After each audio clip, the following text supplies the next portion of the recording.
예, 할렐루야 샬롬 하고 인사하는 시간 같습니다. 할렐루야 샬롬 샬롬 샬롬 샬롬 샬롬 샬롬 샬롬. 하나님 사랑합니다. 여러분 주 안에서 사랑합니다. 사무엘 선풍기 이쪽으로 돌려놓고 들어가. 오늘 여호수아 14장 아까 두 분 그 나오신 분들 그 말씀에 조금 그 중요한 부분들이 있어서 발제가 된 부분이어서, 그리고 두 번째 그 설교하신 분은 아주 굉장한 장애를 가지신 분인데 하나님의 은혜로 공부를 하고 신학 박사가 되고 설교를 할 수 있는 은혜, 본인이 아주 절망 가운데 정말 이거는 정말 기적이 아니면 내가 이렇게 서 있을 수 없다라는 그런 감동이 있을 때 저는 설교가 나온다고 저도 생각을 합니다. 제가 몸이 불편하고 보니까 정말 모든 것들이 하나님의 은혜가 아니면 내가 여기까지 올 수도 살 수도 없었다라는 그런 고백이 나오더라고요. 오늘 여호수아 14장 말씀, 갈렙이 45년 동안 40세에 어디를 갔어요? 그 가나안 그 성을 그 정탐하러 간 사람 둘, 여호수아와 갈렙이었죠. 그 두 사람 중에 한 사람이었는데 갈렙이 40세에 가가지고 분명히 그 아낙 자손들은 크고 장대하지만 그들은 우리의 밥입니다 라고 여호수아와 함께 외쳤던 그러한 아주 노장이 이제 됐어요. 85세가 됐습니다.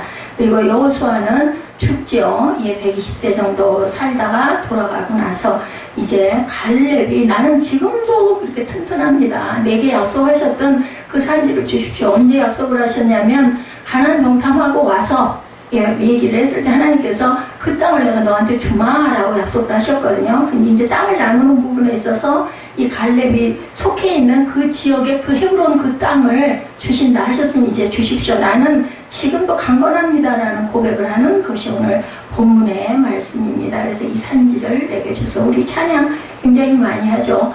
아까 그 받은 복을 세우고라는 우리 찬송가에 우리 찬송을 많이 하면요, 설교를 들을 때나 이런 그 찬양을 할 때 탁 머리에 와서 뽑힙니다. 가사가 딱 떠오르죠.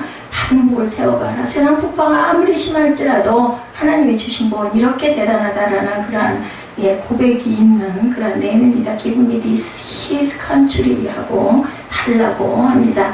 하나님은 언제나 믿음의 사람, 꿈꾸는 사람, 긍정적인 사람과 함께 일하시는 그런 사람들이 승리자가 돼요. 세상에서도 마찬가지고 학교에서도 마찬가지고 직장에서도 마찬가지고 그런 어떤 비전, 소망, 내가 그냥 직장에서 일한 만큼 월급만 한 달 한 달 받으면 되지, 이런 마음을 품으면 주인의식을 가질 수가 없어요. 그렇게 되면 누가 당장의 사장의 눈에, 사장의 마음에 그 마음이 옵니다. 누구도 그건 다 알게 되잖아요. 내가 저 사람을 진심으로 대하는지 아니면 그냥 할 수 없이 내가 죽을 수 없으니까 하지, 이건 알지요. 그렇기 때문에 내가 전심을 다하면 하나님께서 가장 먼저 아시고, 그리고 사람과 사람 사이에서도 관계에서도 그걸 느끼게 된다. 그래서 이 산지를 내게 주소서, 이 말씀이죠. 오늘 제목으로 그냥 그렇게 잡아봤습니다. 하나님 언제나 믿음의 사람, 꿈꾸는 사람, 소망의 사람. 그래서 나이가 60이 먹고 80이 먹어도 갈렙처럼 85세가 됐어. 이 사람은 어떤 사람이에요? 노인이 아니라 청년이에요. 왜냐하면 소망을 갖고 있기 때문에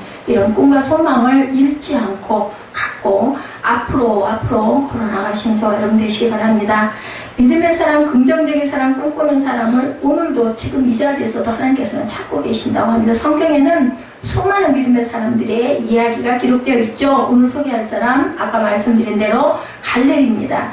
여호수아나 모세나 요셉처럼 굉장히 널리 알려진 인물인데, 갈렙은 그 젊은 청춘의 나이 40세부터 85세가 될 때까지 별로 성경이 나타나질 않아요. 그때 정탐하고 나온 이후로 여호수아는 계속해서 이제 지도자 노릇을 했지만 갈렙은 뒤에 그냥 숨어가지고 아무것도 드러나질 않았는데 여기에서 지금 나타납니다. 85세가 45년이 지난 다음에 얼마나 하나님을 온전하게 잘 사모하고 섬기고 마음의 소망을 가졌으면 85세가 되었는데도 40대처럼 더 나간 거나다라고 고백하는 부분이 14장에 나와 있죠.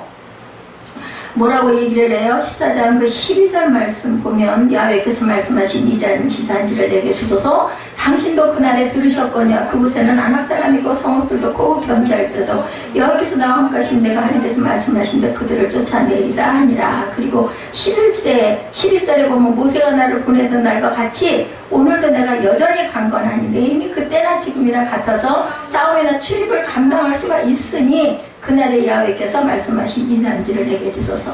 제가 이 본문론 함께 읽으면서 제가 그 감동을 받은 부분이에요. 아, 사람은 정말 육신적으로 강건해야 되겠다. 건강해야 되겠다. 그래야 뭐든지 할 수 있겠구나. 그 부분으로 보면은 제가 얼마나 하나님께 불충을 했는지, 그것을 정말 안타깝다라는 생각이 듭니다. 많은 일을 해야 할 때인데, 지금 뭐 65세라고 하면은, 갈렙은 85세인데도, 그때처럼 나는 강건합니다 했는데, 제가 못하는 게 너무 많잖아요. 몸이 제약을 받아가지고. 그러니, 하나님이 얼마나 안타까워하실까. 내가 젊은 날 온전하게 잘 몸을 돌보지 못하고, 절제된 생활을 하지 못해가지고, 그리고 초점을 어디에다가 하나님께 꽂지를 못하고, 주변의 것들에, 쓸데없는 허망한 것들에 초점을 뒀다 보니 이렇게 됐는데, 그래도 긍휼히 여기신 하나님께서 붙잡아 주심으로 저를 오늘 이 자리에 이 단에 설 수 있게 해주신 것. 아까 그분 그러시죠? 그 목사님, 내가 밥을 한 숟가락 먹을 수 있는 것도, 내가 무엇을 한 가지 할 수 있는 것도 하나님께서 내가 허락해 주시지 않으면 절대 할 수 없다. 저는 그걸 항상 인정합니다. 심지어는 화장실 보는 거 하나도, 대소변도 가장 기본적인 거죠. 그거 우리 알잖아요. 조금만 불편해도 얼마나, 저는 그 부분이 조금만 불편하면 아무도 집중을 못해요. 그러니 그걸 잘 볼 수 있게 해주시는 것도 얼마나 하나님의 은혜인가. 감사하지 않은 게 아무것도 없어요. 설령 내가 지금 오늘 굉장히 공고한 어떤 부분에 고민과 염려가 있다 할지라도 말씀하시잖아요. 아무것도 염려하지 말라고. 하나님께서 내가 하겠다고 말씀하죠. 첫 번째로 우리가 말씀에서 믿음을 가져야 된다는 거죠. 오늘 그 말씀 속에서 우리에게 주시는 말씀입니다. 그의 믿음은, 갈렙의 믿음은 45년을 그렇게 묻혀 있었지만 항상 그 믿음을 가지고 소망을 가지고 기다리고 있었다는 거죠. 말씀 위에 굳게 선 믿음이다. 아까 그분 말씀하시죠, 그 목사님. 어디에 그렇게 그 약속의 그 서약한 것이 이렇게 66권씩이나 될 만큼 이렇게 긴 약속이 있는 것이 어디냐. 맞습니다. 우리 하나님께 인정받고 귀히 쓰임받는 자가 되기 위해서는 철저하게 말씀 중심이 되어야 한다. 말씀이 육신이 되어서 살아오신 분이 누구세요? 예수 그리스도. 예수 그리스도는 내가 곧 말씀이라고 말씀을 합니다. 성경 말씀 자체가 하나님이세요. 성부, 성자, 성령 하나님이시죠. 말씀 중심의 믿음을 그렇기 때문에 우리는 가져야 되고, 말씀에 굳건히 설 때 하나님께서 우리에게 역사하십니다. 말씀을 모를 때는, 그래서 제가 여러분들에게 헌금 봉투 쓸 때만이라도 똑같은 성경, 물론 성부가 내가 너무너무 마음에 들어서 반복할 수도 있긴 하지만 되도록이면 많은 부분을 조금 내가 하루에 한 장이라도 읽고 거기에서 내가 감동이 오는 구절, 심지어 안 되면 본문 말씀 중에서 한 절이라도 오늘 내가 헌금 봉투를 쓰겠다 아니면 본문에 나와 있는 말씀 위에 쭉 읽다 보면은 내 마음에 꽂히는 부분이 있잖아요. 그거 한 절이라도 내가 입술로 고백하고 직접 내 손으로 쓰므로 시인하는 그런 마음을 가졌을 때 하나님께서 말씀 위에 역사하신다라는 거예요. 제가 늘 내용을 다 읽어드리지 못할 때는 주신 말씀들을 제가 읽어드립니다. 왜냐면 하나님께서는 우리의 마음을, 심령을 감찰하시잖아요. 그렇기 때문에 알고 계시는 거죠. 그래서 복 있는 사람이 하나님의 말씀을 누가 시편에 말씀하죠. 주야로 묵상하는 자로다. 주야로 밤낮으로 언제나 항상 우리가 기도는 하루 종일 못할지언정 말씀을 우리가 늘 묵상하는 그런 마음을 한번 먹어보면 좋아요. 부부가 예수를 믿으면 우리 잠자기 전에 하루에 한 장씩이라도 우리 성경 같이 읽고 함께 기도합시다. 이런 시간을 가지면 한 10분 정도만 하려면 하면 되는데 참 잘 안 되더라고요. 저도 예전에 해보면. 그래서 그냥 저희는 오전에 항상 가정 예배를 드리곤 했습니다. 우리가 복받는 인생을 살기 위해서, 꿈꾸는 사람이 되기 위해서, 믿음의 사람이 되기 위해서 날마다 말씀을 읽고 또 읽고 또 읽고 또 읽고 묵상해서 말씀이 여러분을 사로잡아서 이끌고 가시기를, 목적이 이끌고 가는 삶이라는 것이 바로 바꾸어 말하는 말씀이 우리를 이끌고 가는 삶이 되어야 된다. 말씀을 통해서 하나님의 은혜를 깨닫고 기적을 체험하고 말씀을 통해서 큰 믿음을 갖고 나가는 주님의 귀한 자녀들이 다 되시기를 주님의 이름으로 축복합니다.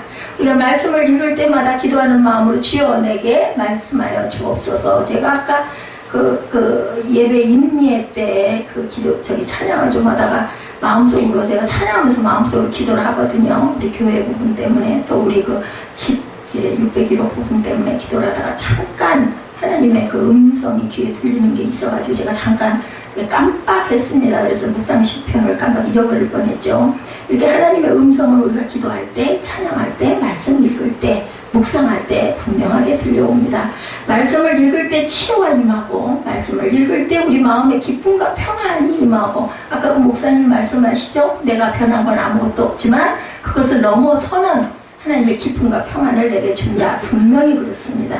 갈렙은 하나님의 말씀을 붙잡고 한평생을 산 사람, 특별히 그가 출애굽하여서 가데스바네아에서 가나안의 정탐꾼 12사람 중에 한 사람으로 꼽혀서 40일을 돌아보고 온 후에 긍정적인 고백을 했고, 그 긍정적인 고백을 통해서 그의 믿음이 인정을 받아서 하나님께서 약속의 말씀을 주셨는데 그 말씀을 45년 동안 붙들고 있었다는 거예요. 여호수아 14장 9절에서 10절에 말씀합니다. 여호수아 14장 9절에서 10절이죠. 그날에 모세가 맹세하여 이르되 내가 내 하나님 야훼께 충성하였으니 내 발로 밟은 땅은 영원히 너와 내 자손의 기업이 되리라 하였나이다. 이제 보소서, 야훼께서 이 말씀을 모세에게 이신 때부터 이스라엘 광야에서 방황한 이 45년 동안을 야훼께서 말씀하신 대로 나를 생존하게 하셨나이다. 오늘 내가 85세로다. 45세로 돼 45년이죠.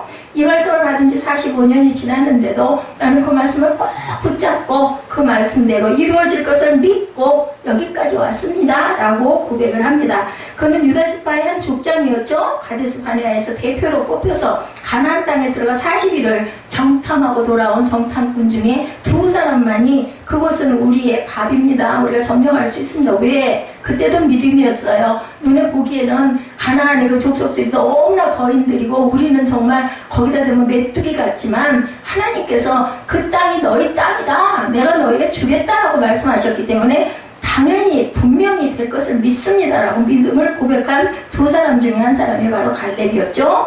근데 12명 중에 10명이 갔다 와서는 부정적인 보고를 합니다. 여러분들이 잘 알듯이 그들은 우리를 삼키는 땅입니다. 거기는 아낙 자손들이 있는데 거인들이어서 우리가 들어가면 완전히 망할 수밖에 없습니다. 이런 부정적인 보고를 하니까 10명이 보고를 하니까 이스라엘 백성들은 거기까지 온 백성들은 다들 절망에 빠져가지고 울고 밤새도록 모세에게 이제 막 다 대들죠.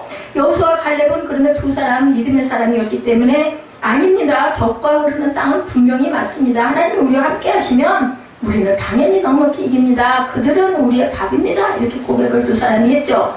그러나 이스라엘 백성들이 긍정적인 보고를 듣지 않고 부정적인 데 익숙해져서 염려가 돼. 우리 들어가기도 전에 죽으면 어떡해. 이 염려가 됐겠죠. 더구나 12명 중에 10명이면은 10분의 몇이에요. 10분의 8, 9할이 다 우리는 안 돼. 돌아가야 돼. 이렇게 얘기를 하고 있으니까 뒤로 돌아가 광야에서 38년을 더 방황을 하게 되죠. 출애굽에서 가데스 바네아까지 2년 걸렸어요. 그리고 38년을 돌아서 40년을 광야에서 방황하는 가운데 20세 이상의 장정들이 그 바람에 다 죽어요. 여기 못 들어가. 그리고 뒤로 돌아서 돈 세월이 38년이다. 그래서 38이라는 숫자가 굉장히 중요한 숫자로 구약에는 등장을 합니다. 신명기 1장 36절에서는 이와 같이 말씀합니다. 오직 여분네 아들 갈렙은 온전히 야훼께 순종하였은즉 그는 그것을 볼 것이요 그가 밟은 땅을 내가 그와 그의 자손에게 주리라 하시고 믿음으로 정탐하여 밟은 그 땅을 내가 갈렙과 그 자손에게 줄 것이다 라고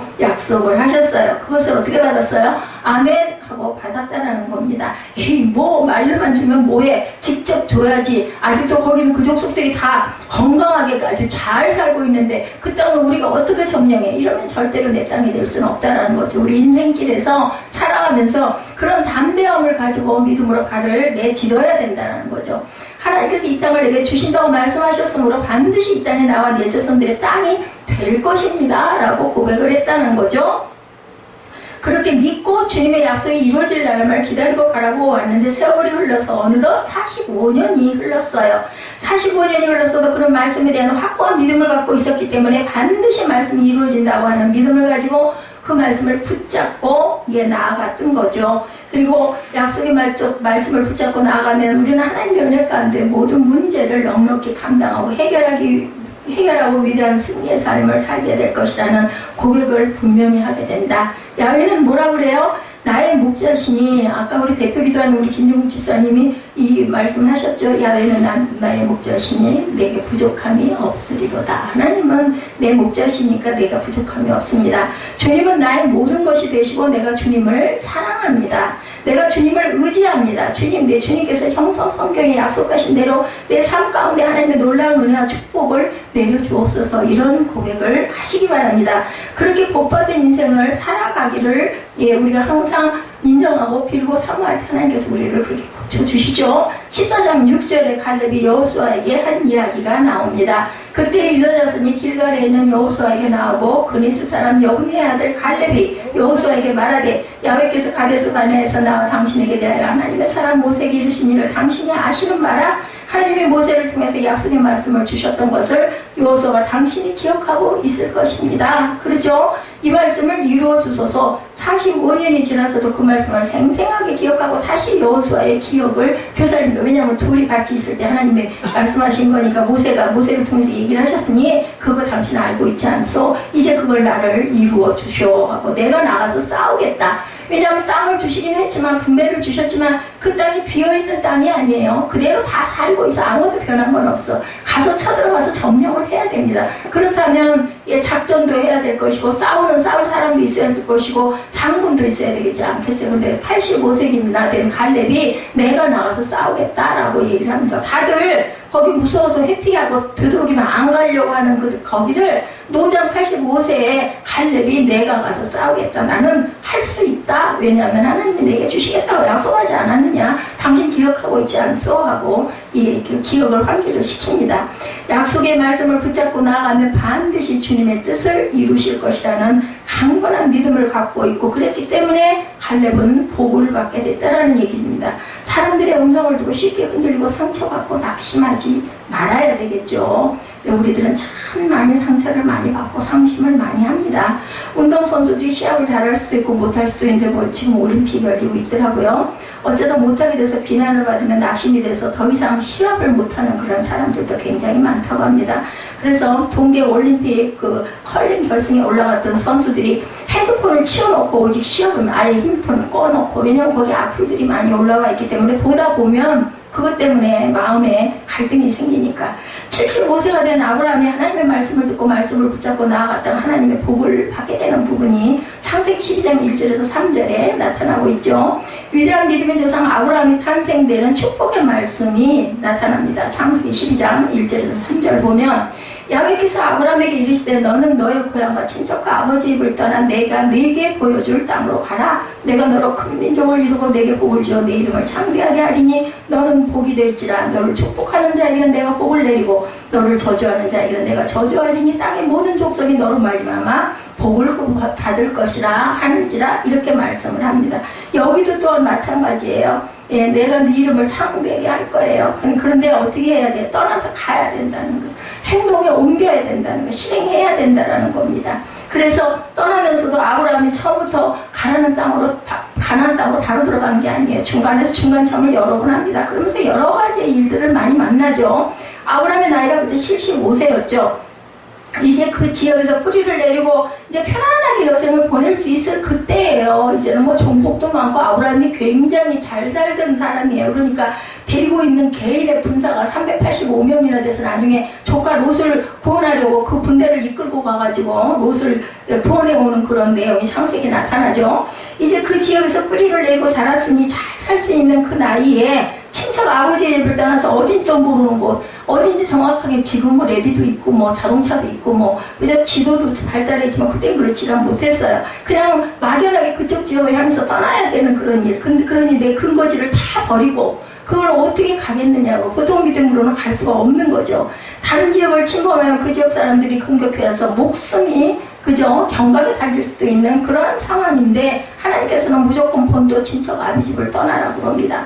그럼에도 불구하고 어디를 갈 바를 알지 못하지만 그 말씀만 붙잡고 믿음으로 나아갔을 때 하나님께서 그에게 복을 주고 또 복을 주셔서 믿음의 조상으로 만들어 주셨고 우리가 알다시피 지금도 아브라함 하면 믿음의 조상이 되어 있죠. 그러니까 예수를 믿는 순간 아브라함의 복이 너희에게도 임한다라는 겁니다. 예수를 믿는 그 순간 저와 여러분은 복의 근원이 됩니다. 왜냐하면 아브라함 조상, 믿음의 조상 아브라함의 후손이 되기 때문에 우리가 예수를 제대로 못 믿기 때문에 문제가 많고 비난을 받고 어려움에 처하지 예수를 제대로 믿고 말씀대로 살기만 하면 그 복음, 그 받은 복을 다 받을 줄로 믿습니다. 그래서 그 받은 복을 세어보아라. 그 찬송가에 그렇게 나오죠. 그러므로 철저히 말씀에 있어서 말씀을 주야로 묵상하고 말씀을 지켜 행하고 나아가야 된다. 그럴 때 하나님의 복이 우리에게 임한다. 믿음은 어디 위에? 말씀 위에 쓴다라는 것을 절대 잊지 마시기 바랍니다. 토종 목사님은 진정한 믿음은 하나님과 그분의 약속을 받아들여서 온전한 확신 가운데 평안을 맛보는 것이다. 이렇게 말씀합니다.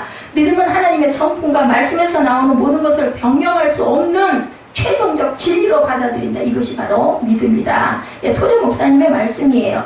말씀이 굳건히 서고 의심치 않고 말씀을 붙잡고 나아가는 것이 믿음이다. 주여 우리가 큰 믿음의 사람이 되게 하여 주시고 말씀 위에서 믿음으로 날마다 주의 기적을 체험하게 하여 주옵소서. 이런 고백을 담대하게 하시기 바랍니다. 두 번째는 절대 긍정의 믿음을 가져야 된다. 우리는 말씀을 붙잡고 절대 긍정의 믿음으로 나아가야 되는데 말씀을 우리에게 주셔도 긍정적인 자세로 말씀을 붙잡고 나아가는 것과는 달리 뭔가 비판적이고 부정적이고 뭐가 그냥 말씀이지 성경은 성경이고 우리의 삶은 삶이지 어떻게 그게 똑같이 갈 수가 있게 이런 생각을 하면 절대로 기적은 믿음은 일어나지 않는다. 어떻게 이스라엘 백성이 바다를 건널 수가 있나? 그렇게 의심을 하고 있기 시작하면 절대로 믿어지지가 않습니다. 무슨 놈의 홍해를 바다를 어떻게 갈러? 그냥 옛날 신화지 그런 일은 있을 수가 없어. 근데 아까 9시 예배에 얘기했지만 과학이 발달되면 점점 신에 대한 부분이 반대로 멀어질 것 같은데 이제는 입증이 되고 있죠. 아까 성지순례에도 그런 그 나사로의 무덤이 발견되고 다 있다라고 나오죠. 말씀은 이렇게 1.1획도 변함없는 하나님의 축복의 말씀인 것을 우리가 정확하게 굳게 긍정적으로 선포하고 적극적으로 믿고 나가야 된다. 그 믿음을 가질 때 하나님의 복을 내려주신다. 갈렙의 고백입니다. 11절에 모세가 나를 보내던 날과 같이 오늘도 내가 여전히 강건하니 내 힘이 그때나 지금이나 같아서 싸움에나 출입에 감당할 수 있으니 얼마나 담대해요. 자신이 만만한 거예요. 하나님이 나랑 함께 하셔서 내가 이렇게 강건하고 이 나이니 내가 싸울 수도 있고 가서 싸울 수도 있고 나올 수도 있고 나는 이런 몸이다. 는 자기의 나이를 현재의 모습을 바라보지 않습니다. 실제 나이가 85세니까 아마 백발이 성성하고 얼굴에 주름이 많았겠죠. 예, 그런데도 그는 눈으로 보이는 자기를 바라보지 않고 영적으로 본 자기의 모습을 바라보는 거죠. 내가 지금 겉으로 보기에는 85세 같아도 나는 40세 그때 그 모습 나는 하나도 다름이 없어. 이렇게 외친다라는 거죠. 제가 수영장을 가면서 그 티켓팅을 하려고 거기 보면 이제 시작 전에 줄을 쭉 서 있어요. 근데 얼굴을 보면은 수영장 풀장 안에서 봤던 모습들인데 이 옷을 입고 있는 그분들 이제 왜냐면 모자들을 다 쓰기 때문에 머리가 안 보이잖아요. 그러니까 깜짝 놀란 게 있어요. 그 남성분들 아주 열심히 수영을 하던 분들 모자를 썼기 때문에 저는 몰랐는데 모자를 벗은 모습들은 아주 그냥 은발이 성성한 양반들이 굉장히 많더라고요. 그러니 저는 얼마나 감사합니까? 머리가 제 머리잖아요. 근데 여기 벌써 갈색이에요. 저도 여기가. 그래서 이야 저분들이 나이가 굉장히 많은 분들인데 그렇게 열심히 수영을 하는구나 하는 생각을 했어요. 예, 오늘 80이 넘은 분들은 꿈과 희망을 갖고 긍정적으로 자신에 대해서 이걸 외치는 것. 나는 주님 안에서 정말 젊다. 나는 40대처럼 산다. 요즘에 40대가 아주 청춘이잖아요. 예, 이거 수명도 길어졌고. 그래서 보면 뭐, 이제는 결혼을 좀 늦게 해도 된다라는 얘기들을 많이 하더라고요. 100세 시대가 됐기 때문에 결혼을 2번 정도는 해야 된다는 그런 농담들도 굉장히 많이 합니다. 예수 믿는 사람은 자신에 대한 긍정적인 이런 자화상을 가져야 된다. 예, 과거에 어떤 실패가 나에게 있었다 할지라도 내 과거에 어떤 상처가 나를 괴롭힌다 할지라도 지금은 나는 예수 믿고 주님이 나와 함께 동행하시니까 나랑은 아무 그런 건 상관이 없다. 이전 것은 지나갔으니 보라 이제는 새 것이 되었다. 이러는 고백을 힘차게 외칠 줄 알아야 된다는 거죠. 나는 복받는 하나님의 자녀다. 나는 복 중에 복이다. 복덩어리다. 이렇게 외치시기 바랍니다. 나의 인생은 주님 안에서 잘 될 수밖에 없다. 왜냐하면 하나님이 나에게 축복해 주시겠다고 약속하셨고, 내 조상이 아브라함 믿음의 조상이고 나는 그의 후손이고, 그리고 예수 그리스도가 내 피로, 구속의 피로 내 죄를 모두 다 사해 주셨고 나에게 영원한 생명을 주셨기 때문에 나는 영생하는 영원한 하나님의 귀한 자녀다라고 이렇게 외치시기 바랍니다. 12명의 정탐꾼 가운데 10명의 정탐꾼이 부정적인 이야기를 할 때 여호수아와 갈렙은 긍정적인 고백을 했죠. 야훼께서 우리를 기뻐하시면 우리를 그 땅으로 인도하여 들이시고 그 땅을 우리에게 주시리라. 이는 과연 적과 꿀이 흐르는 땅이다. 이렇게 고백을 합니다. 14장 8절이죠. 거기에 또 그들이 두려워 떨었던 아낙 자손들이 있다라는 거죠. 갈렙이 여호수아에게 와서 달라고 한 그 땅은 헤브론 산지, 아까 말씀드린 대로 해발 1000m를 내려 높은 고지예요. 위치가 굉장히 높은 곳입니다. 그리고 거기는 장대한 그러한 그 아낙 자손들이 살고 있어서 거인이었어요. 기골이 장대하고. 그러니까 싸워보기도 전에 그들의 체격을 보고 그냥 기가 죽을 수밖에 없어요. 누가? 골리앗 같은 그런 사람이었겠죠. 다윗이 사람의 눈으로 보면 얼마나 하잘것없고 보잘것 없었겠어요. 그죠? 차이가 한 3m가량 되는 키라고 2m 60인가 그렇게 된다 하더라고요. 그 골리앗이. 그러나 갈렙은 그들의 모습은 바라보지 않았다라는 거죠. 이게 우리 세상에서 영적인 시각을 이야기하고 있다는 것을 여러분들이 아셔야 됩니다. 우리가 항상 기가 죽는 거 뭐 눈에 보이는 현상에 기가 죽고 두려워하고 염려하고 걱정합니다.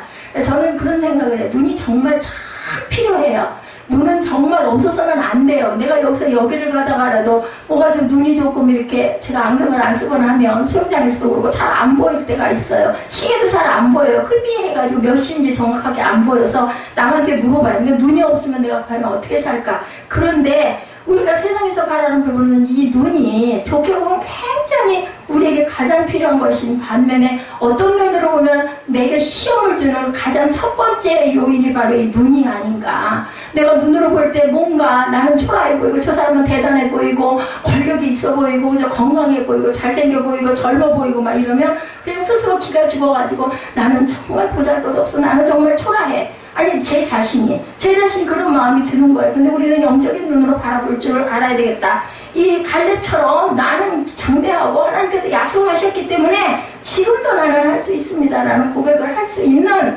그런 믿음을 갖기 위해서는 우리 눈에 보이는 눈으로 우리 모든 것을 판단해서는 절대 안 된다.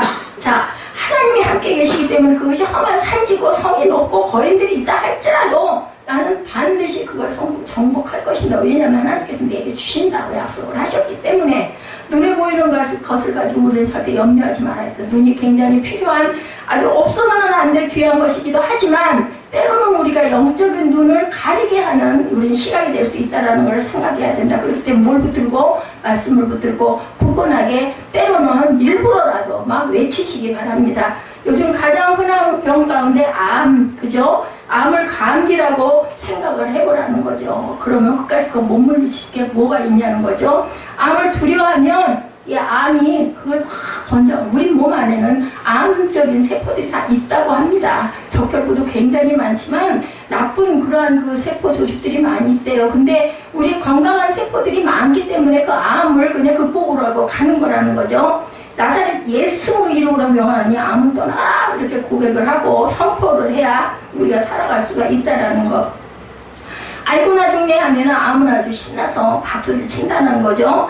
여러분 자신이 긍정적인 믿음을 가져 하나님께서 복을 주시지. 예수 믿고 나서 DNA가 바뀌어 가지고 말하는 것, 생각하는 것, 모든 것들이 이렇게 긍정적으로 바뀌어야 된다. 그래서 하나님의 복을 받는 저와 여러분들이 되셔야 되겠고, 우리가 설교를 들을 때 뭐 입으로 소리내서 말하기가 민망하면 마음속으로라도 소리가 안 나도 아멘 믿습니다. 아멘 믿습니다. 그렇게 될 줄 믿습니다. 이렇게 긍정적으로 항상 선포를 하십시오. 주여 내가 주님 안에서 긍정적인 믿음으로 살게 하여 주옵소서. 갈렙은 부정적인 얘기를 하지 않고 원만 불평이 전혀, 아주 성경이 나타나지를 않아요. 갈렙은 여기에서만 나타납니다. 그렇게 했기 때문에 내가 85세가 되도록 왜 약속의 말씀을 안 이뤄주셨습니까? 이런 원망, 불평, 나는 왜 하나님 안 쓰십니까? 왜 똑같이 가가지고 정탐을 하고 그 긍정적인 고백을 했는데 여호수아만 하나님께서 쓰시고 왜 나는 이렇게 그냥 뒷점에다 내버려 두신 그런 얘기 하나도 나오지 않는 거죠.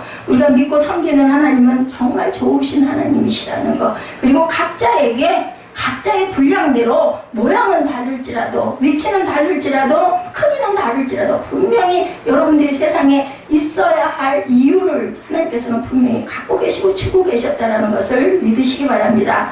우리 죄에 대해서는 엄격하시지만 우리가 회개하고 주님 앞에 나올 때 주님께서 우리에게 모든 좋은 것을 아낌없이 선물해 주신다는 것. 그래서 마태복음 7장 11절이죠. 너희가 악한 자라도 좋은 것으로 자식에게 줄 줄 알거든 하물며 하늘에 계신 너희 아버지께서 구하는 자에게 좋은 것을 주시지 않겠느냐라고 말씀하죠. 누가복음에는 구하는 자에게는 성령을 주시지 않겠느냐. 로마서 8장 32절 자기 아들을 아끼지 아니하시고 우리 모든 사람을 위하여 내주시니가 어찌 그 아들과 함께 모든 것을 우리에게 주시지 않겠느냐고 말씀합니다. 좋으신 하나님이 항상 우리와 함께 하시겠다라는 이야기인 거죠. 그렇기 때문에 로마서 8장 31절에 이 일에 대하여 우리가 무슨 말하리요? 만일 하나님이 우리를 위하시면 누가 우리를 대적하리요? 하나님이 내 편이 되시면 아무도 나를 해치지를 못한다라는 거죠. 벌떼처럼 원수들이 우리에게 달려들어와도 그저 망가지 병을 가지고 나를 공격해와도 우리는 두려워하지만 않으면은 우리가 평강 가운데 살아갈 수 있다. 그래서 만군의 야훼 하나님이 나와 함께 계시기 때문이다 라고 고백을 하시기 바랍니다. 부상의 아이콘에서 부활의 아이콘으로 이번에 금메달을 목에 건 임효준 선수 아까 그 영상에 제가 보여드렸습니다. 저도 잘 모릅니다. 그런데 그 선수 이름이 나와 있길래 제가 그 부분을 찾아봐서 7번 수술을 하고 7.8kg를 나눠서 금메달을 딴 아주 유명한 선수인데 하나 소개되지 않은 것이 그가 아주 절실한 크리스찬이었다라는 겁니다. 원래는 수영 선수로 출발을 했어요. 그런데 고막이 터져서 수영을 하지 못하게 됩니다. 그래서 그 다음에 쇼트트랙으로 그가 올인을 해서 아까 보셨죠? 모습을 일찍이 재능을 발견해서 초등학교 시절부터 선배를 제치고 종별 선수권 대회에서 우승을 했는데 중학교 1학년 때 정강이 뼈가 골절상을 당해서 1년 반 동안 운동을 못하게 됐다고 그래요. 재활 치료를 받아가지고 2012년에 겨울 뉴스 쇼트트랙에서 남자 1000m 우승으로 각광을 받게 되었는데 고등학교 2학년 때 오른쪽 발목이 또 부러졌어요. 오른쪽 인대가 끊어지고 손목과 허리 골절까지 겹쳐서 큰 수술만 7번을. 근데 아까 그 선수 보세요. 어디 7번 수술한 선수같이 보입니까? 그때 이 모든 어려움을 무엇으로 믿음으로 이겨냈다라는 간증이 있습니다. 간증이 길어가지고 긴 걸 우리가 볼 수가 없기 때문에 그 중요한 부분만 짧은 부분만 보여드렸고 제가 부언을 해서 말씀을 드립니다. 그는 고백합니다. 중학교 때 이후 치명적인 부상을 당할 때마다 하나님께 치료해달라고 간절히 기도했어요. 이때를 위해서 하나님이 나를 낫게 해주신 것 같습니다. 라고 그는 고백을 합니다. 결국 다시 재활훈련을 거쳐서 우여곡절 끝에 선발전에서 쟁쟁한 라이벌들을 제치고 1위로 복귀해서 2월 10일 2분 10초 485 올림픽 신기록으로 평창 동계올림픽 최초 금메달 리스트가 아까 되었죠. 1500m 금메달을 이 사람이 걸 줄은 아무도 상상을 못했다고 합니다. 이 믿음의 사람이 그 목에 나는 이 믿음이 나를 이렇게 이기겠습니다 라고 그런 간증을 했다고 그래요.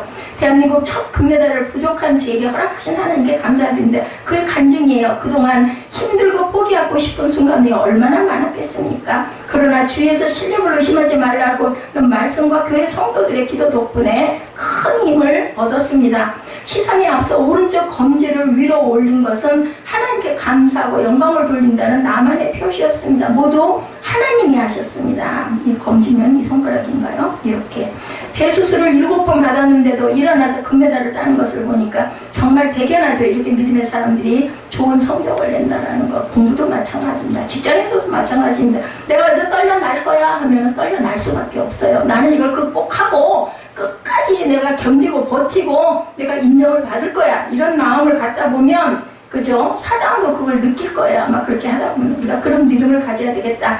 하나님이 함께 하시면 당연히 불가능은 없습니다. 그렇기 때문에 저와 여러분이 주님 안에서 거룩한 자화상, 긍정적인 자화상을 가지고 믿음으로 일어나시기 바랍니다. 세 번째, 꿈과 소망을 자아성을 이루는 믿음을 가져야 된다. 그 자아성을 이루기 위해서 셋째로 우리에게 필요한 것이 꿈과 소망을 가지는 것. 미래지향적인 사람이 미래를 변화시키지 밤낮 뒤를 돌아보고 과거 일을 생각하는 사람은 어떠한 좋은 결과도 만들지 못한다는 것을 우리가 잊지 말아야 된다. 우리는 꿈꾸는 사람이 되어야 되죠. 누구? 요셉처럼 거룩한 꿈을 꿔야 됩니다. 갈렙이 10절에 그날에 야훼께서 말씀하신 이 산지를 지금 내게 주소서. 당신도 그날에 들으셨거니와 그곳에는 아낙 사람이 있고 그 성읍들은 크고 견고할지라도 야훼께서 나와 함께 하시면 내가 야훼께서 말씀하신 대로 그들을 쫓아내리다 하니 그는 이렇게 담대한 믿음과 꿈을 갖고 선포했죠. 이 산지를 내게 주옵소서라고 이렇게 선포합니다. 이런 믿음의 선언을 우리가 해야 된다. 기적은 일어날지어다. 건강해질지어다. 예, 여러분들이 불편한 부분이 있거나 아니면 내가 낙심이 될 때는 입으로라도 질병이 변하여 건강해질지어다. 이렇게 선포하시기 바랍니다. 문제라고 낙심하고 포기하지 말고 믿음으로 선포하는 자녀의 삶을 살아야 되겠죠. 예, 제가 봐도 그런 것 같아요. 거기 수영장 오시는 그 노인분들 정말 칭찬해드리고 싶은 분들, 저는 거기다 되면 정말 건강한 청년인데도 불구하고 별로 그런 소망이 없었어요. 근데 매일 아침마다 저는 지금도 아주 시험에 듭니다. 아이고 오늘 하루는 좀 쉬었으면 좋겠다.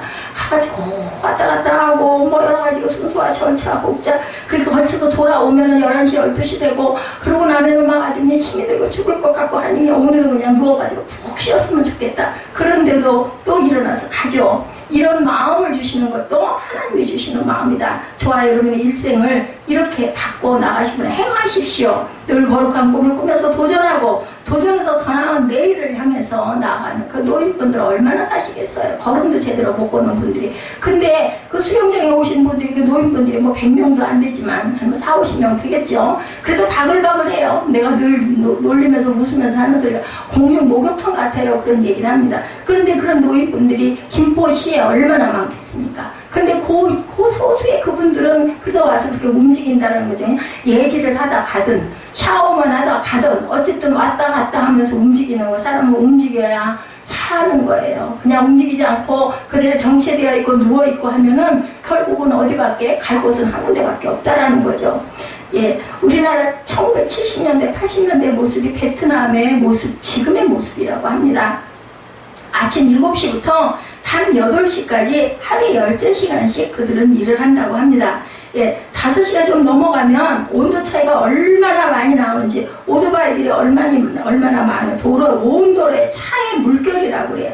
잘 살고 싶다는 꿈이 그 사람들에게는 있다고 합니다. 그래서 열심히 나와서 하루에 13시간씩 월요일부터 토요일까지 일을 하고 일주일에 하루밖에 안 쉬는데도 그들은 불평하지 않고 열심히. 우리나라가 그랬죠. 1970년도 이민 가고 하면은 정말 그 나라에서들 칭찬을 했다고 그래요. 저렇게 코리안, 저 사람들처럼 저렇게 부지런히 열심히 일하면 잘 살지 않을 수가 없다고 그렇게 얘기를 했다고 합니다. 아마 베트남 사람들이 그런 것 같습니다.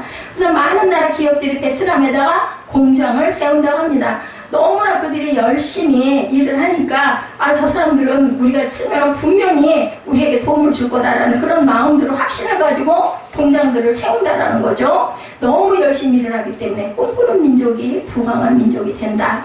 우리는 예수님이 함께하고 있는데 왜 거룩한 꿈을 꾸지 못할까? 이 생각을 여러분들 하시기 바랍니다. 왜 최선을 다하지 않을까? 성공이라고 하는 것은 최선을 다하는 사람에게 주는 거지 가만히 있어서 굴러오는 것은 절대 아닙니다. 갈렙처럼 믿음으로 도전하고 또 도전해서 상들을 무너뜨리고 높은 산으로 올라가 점령할 때 꿈은 이루어진다라는 거. 그러니까 그저 모든 성읍을 주셨다고 했지만 아무것도 변한 건 없어요. 내가 가서 점령해야 되는 거죠. 그것이 바로 우리 인생이다.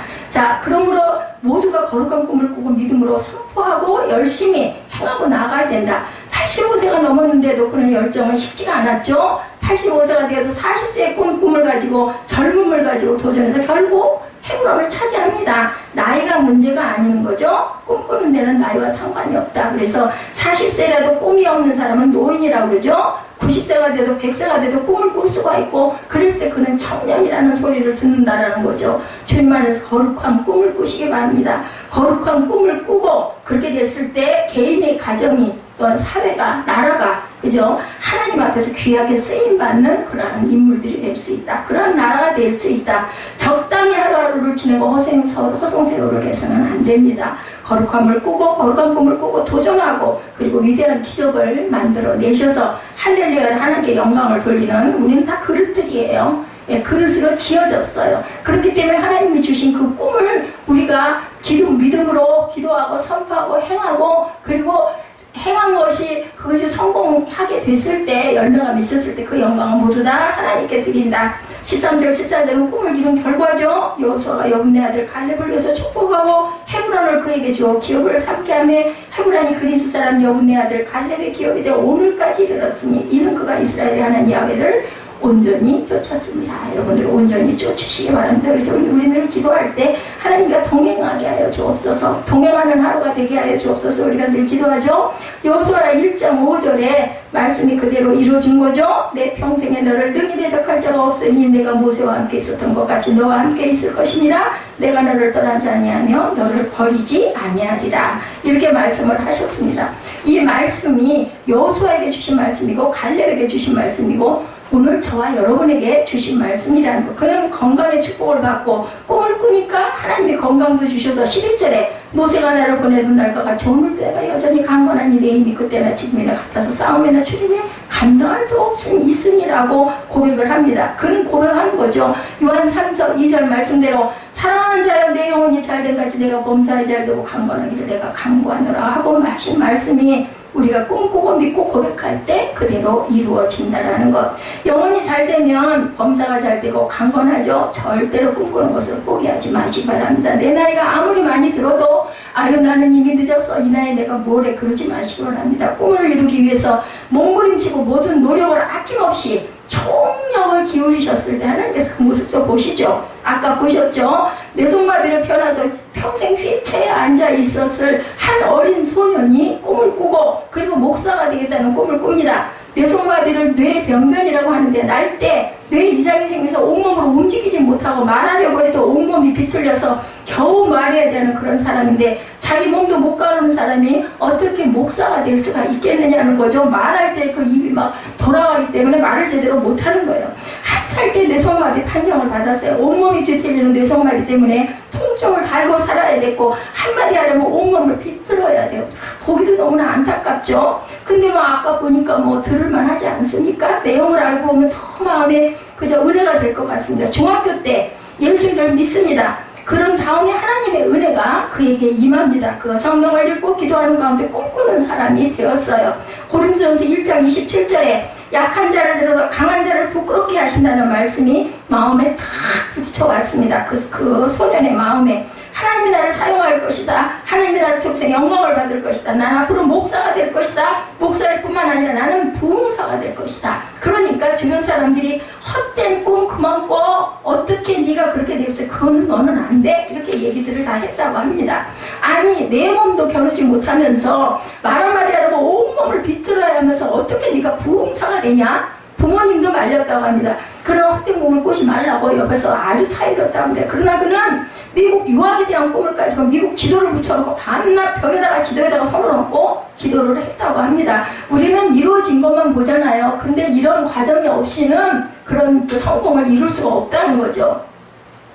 하나님 내가 미국 유학 가서 공부하고 목사가 되게 하여 주시옵소서. 하나님이 그 꿈을 이루어 주옵소서. 그렇게 기도를 했다고 해요. 한국에서 신학교를 졸업하고 미국 아드서 퍼시픽 유니버시티에 가서 석사학위를 받은 후에 미주 한인교회에서 뇌성마비 목사로 처음으로 목사가 되어서 목회를 아까 그 미주 교회예요. 미국에 있는 교회. 아까 저기 나오셔가지고 설교하시는 것이 그런 고백을 합니다. 예수님을 만나기 전에 저에게 있어서 장애는 인생을 가로막는 장애, 하고 싶어도 못하게 하는 큰 장벽이고 장애였습니다. 근데 예수를 만나고 나서는 꿈을 꾸면서 장애에 대한 관점이 달라졌습니다. 장애는 더 이상 저에게 어떤 걸림돌이 되지 않습니다. 이제 저의 장애들은 하나님 앞에 그 장애를 내가 내려놓습니다. 하나님 이 장애를 하나님께 드리기 원합니다. 그 장애가 저에게 있어서 더 이상 장애가 아니라 하나님의 영광을 드러내는 도구로 하나님의 교회와 가정을 이롭게 하는 축복의 통로가 되게 하여 주옵소서. 이렇게 기도하시기 바랍니다. 어려움이 있을 때 이것을 하나님 손에 올려놓습니다. 이 장애를 내가 극복해서 하나님께 영광을 돌리는 도구가 내가 되게 해 주옵소서. 이렇게 기도를 했어요. 하나님의 약한 자를 통해서 강한 자를 부끄럽게 하신다고 성경에 나와 있죠. 몸에 중증 장애를 가지고 있어도 말씀 붙잡고 긍정적인 믿음을 가지고 꿈을 가지니까 기적이 일어났다라는 거죠. 모두가 그분보다 나은 모습이에요. 그죠? 저는 거기다 대면 아주 건강한 사람입니다. 예, 그런데도 어떤 꿈을 우리는 꾸고 있는지, 나는 지금 과연 무슨 꿈을 꾸고 아니면 무슨 절망 가운데 있는지를 우리가 생각해야 되겠죠.